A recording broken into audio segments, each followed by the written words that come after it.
牛头滚布局往往展现了盘头马精妙的构思。今天我们继续为大家分享牛头滚布局盘头马的威力。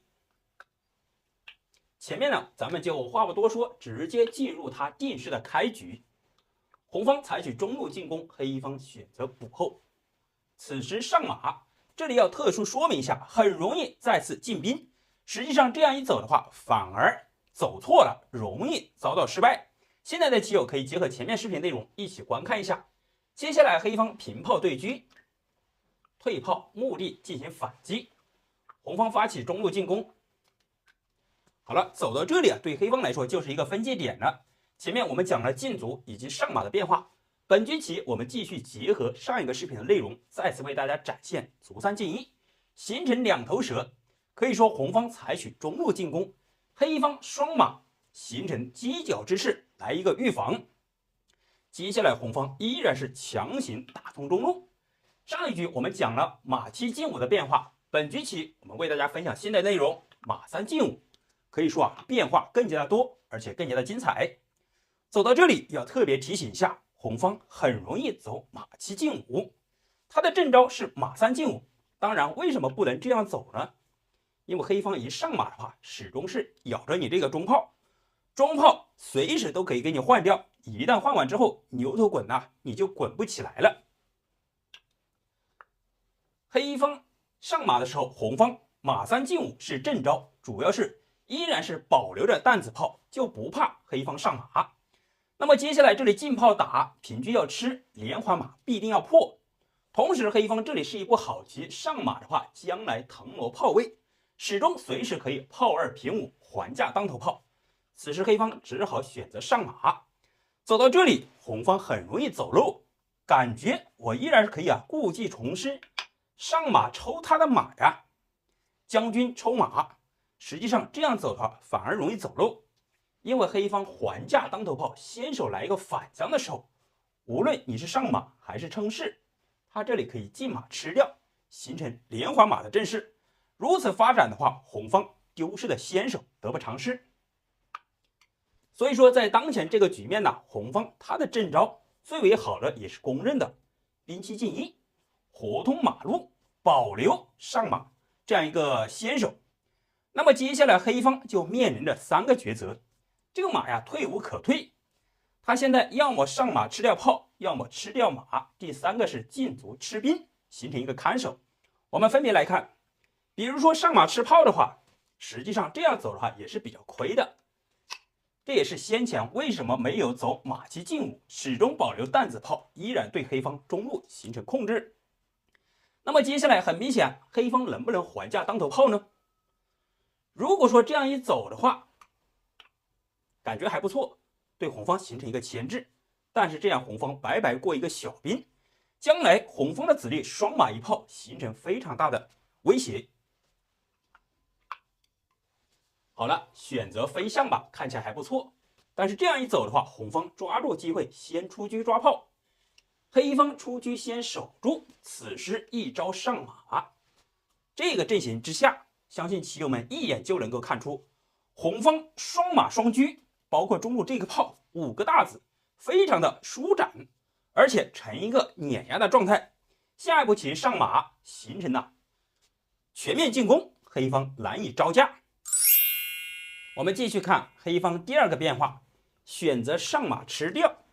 实际上这个走法并不提倡，因为黑方这个马从老家一路奔袭到前方，和敌方的阵营同归于尽，那这样的话浪费其他子力出动的速度，肯定是得不偿失。红方回马一将军，黑方此时他比较好的就是还价当头炮，先手来一个将军，红方上马。好了，如果说此时进卒吃兵的话，红方进炮先手将军，然后马占相位，非常的有优势。那么红方这样走的话，黑方赶紧出车。接下来大家看好了，红方此时进炮一打，先手将军，黑方飞象吃掉，吃完之后再次还价当头炮。好了，你这里始终是不敢吃，反而帮助红方子力往前输送，对黑方来说始终没有办法能够摆脱红方的当头炮威胁，同时这个盘头马一旦上来，车马炮三子啊非常的有优势，这个局面对红方来说非常的有利。我们继续看黑方最为顽强的一个变化，采取进卒吃掉兵，把主动权交给红方。那么现在到底是吃卒呢，还是吃马呢？这里我们只要遵循一个小小的技巧，哪一个子力威胁比较大，我们就先吃哪一个。黑方平卒吃掉，接下来红方上马将军。黑方这里既有平炮又有飞象，到底哪一个更加合适呢？首先我们看平炮，看起来反手就来了一个将军呐。红方如果说上马吃掉，正好飞象给你吃掉，然后快速出车，感觉还不错。但是红方这里有一个称是隐藏的飞刀。接下来比如说黑方如果说走左方的子力的话，这个车啊待在老家没有出动，当然感觉能够出车，或者说车一进一，车一进二，但是红方这里有一招好棋，上马借助车的威力打着车，同时跳马卧槽，迅速就能够沉杀。这个走法对黑方来说非常的不利。好，我们返回来，当红方平炮将军的时候，他还有一个顽强的走法，也是比较稳妥的走法，选择飞象。此时红方好像没有进攻啊，大家分析一下，前方有马，后方有炮，如何采取巧妙入局呢？这里红方来了一招退炮，目的很明确，再次还价当头炮，使得重炮先打完象，然后再上马踩，将来车马炮依然成一个立体式的进攻。看起来黑方此时有一招平车抓马，实际上黑方平炮的话，马后藏炮，将来一闪开的话，打着车对黑方不利。当然在这里黑方要防止红方形成重炮，怎么走呢？采取一个进卒骚扰，你再次平炮过来，他再进卒，始终对你这个后炮有一定的牵制。但是在这里红方可以采取另谋策略，平炮将来打底式，目的很明确，打完底式就打着双车啊。现在你走哪一个车，将来也要破底式，它比较好的就是平炮守住底式，那红方强行突围，打破对方的阵型，打着双车，仅此一步，退马吃掉。好了，接下来红方一招进车，锁定胜势。下一步棋平车砍士就是个杀招。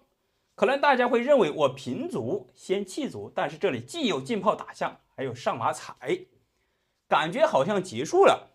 但是黑方还有顽强的支撑，选择进车先守一步。那么当然这时候平车吃炮呢，显得就有点多余了。我们来看看比较好的进攻思路。出车抓炮，为什么没有先上马踩象呢？这里我们也要给大家分享一个小小的技巧。对方现在5个大子都在老家，呈一个防守状态。红方显然是少子，而且是车马炮3子，虽说有进攻的优势，但是对方也是非常的顽强防守，所以说启动后方力量势在必行。这里抓着炮他还不能让，进车底线就是铁门栓杀，采取进炮结成担子炮防守。红方上马突围，很明确，下一步棋跳马的话就是双杀。黑方进车选择防守，也是他最为顽强的走法。上马将军，仅此一步出将，走到这里平车砍掉中士。下一步棋既有进车将军，也有把这个车走出来。好了，大家以为结束的时候，黑方在这里还有最为顽强的挣扎，也是我需要为大家分享的内容。直接虎口对车，现在你这个车走开的话肯定不太合适，直接回马吃掉。那黑方平车吃掉，吃完之后进炮打掉车，黑方上马吃掉马，走到当前局面，红方再次进车前来压制，一招锁定胜局。当然，这里会形成比较漫长的残局局面，但是红方有车杀黑方无车，也是很容易取胜。好了，棋友们，今天这一局就为大家分享到这里了。